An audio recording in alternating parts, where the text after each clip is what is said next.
there, I am Tlotlo Tsamasse and I am the author of Womb City. And I'm going to talk a little bit about how I wrote this book or how it actually came to my mind. This book actually came through Moremi's point of view. This is the ghost that hunts Nella to death.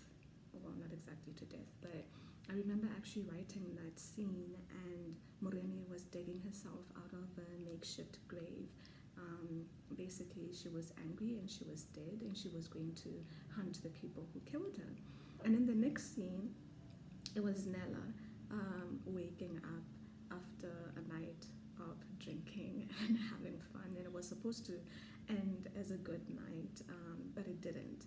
And she realizes that she's killed someone.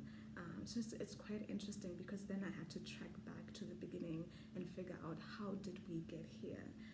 How did we get into this point? I have, probably a couple of years ago, I watched a lot of like true crime documentaries, and it was just a very strange, surreal world. And I was particularly interested, like, how would like a crime-free society look like? I had so many questions, in terms, and answering these questions helped me to like world build. Another way that I can show that is, I used to be on a heavy diet as a kid on like cyberpunk films and horror films, and I was very interested in the world buildings of like cyberpunk films, the technology that they used, and how that kind of like integrated with biology. But you never really, I don't remember some of these sci-fi films being done from a female perspective, and being a woman, I guess it's something that I'm interested in.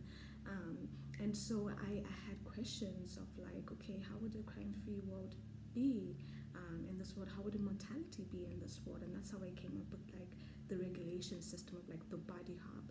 And of course, being insistent that oppressive and discriminative, basically extrapolating those issues that we have in our current reality, I put them in this world. Like, how would this world in Womb City treat black women or people who are disadvantaged? And also, how would this technology integrate itself into the body, and why would people accept it? And that's why you see discrepancies of like, some citizens have it and some citizens don't, and the ones that have this technology installed in them, people have committed crimes before, but because the system, there's like a little bit of corruption, this ends up being a lot of women. Now, from the female perspective, is I was particularly interested, coming from a country, Botswana, that has like high statistics in gender-based violence against women.